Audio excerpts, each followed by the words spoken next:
Tonight we are discussing On Her Majesty's Secret Service, starring George Lazenby? Lazenby. Lazenby. It's Lazenby. It doesn't fucking matter because he only did one movie.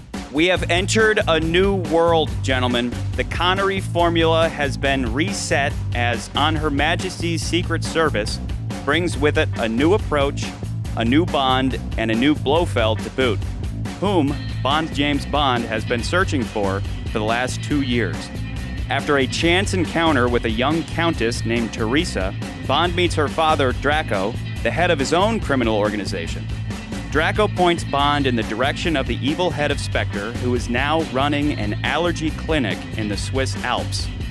Bond, posing as a genealogist, is invited to the clinic in order to confirm the nobility status of Blofeld and discovers his latest evil plot, the worldwide distribution of a deadly virus via his angels of death, the patients of his clinic.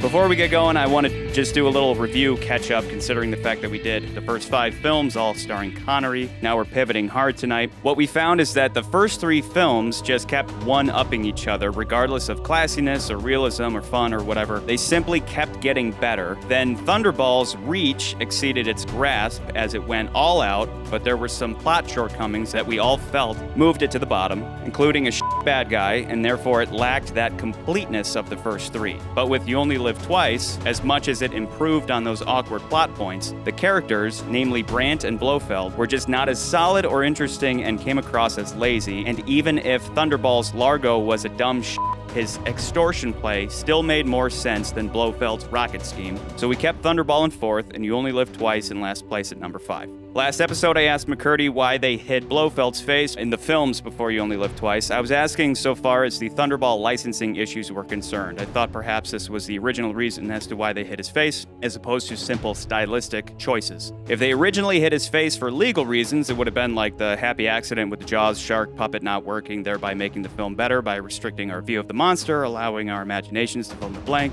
in a way that actualization never could. That being said, we have an all-new Blofeld here, not a cartoon sitting in a chair who is later revealed for no real purpose other than shock, but a real character. So we have a Blofeld spectrum that has formed, one where he is hidden and becomes more than just a man, but becomes something like Sauron's evil eye, a source of paranoia and fear and omnipresence, and the other where he is flesh and blood, but a cunning adversary for Bond and can make war both physically as well as with words he exchanges man to man. Coincidentally, so too for James Bond. Instead of a superhero, this time around we have a man. If ever one was to cry during a James Bond film, it might just be this one, as it is more of a dramatic thriller than a super spy action film. All in all, it isn't all fun and games for the audience, nor Bond, who actually has a lowest point, and is significantly more expressive and at times actually shows fear as well as regret and sadness. Ultimately, this film raises the argument about Bond himself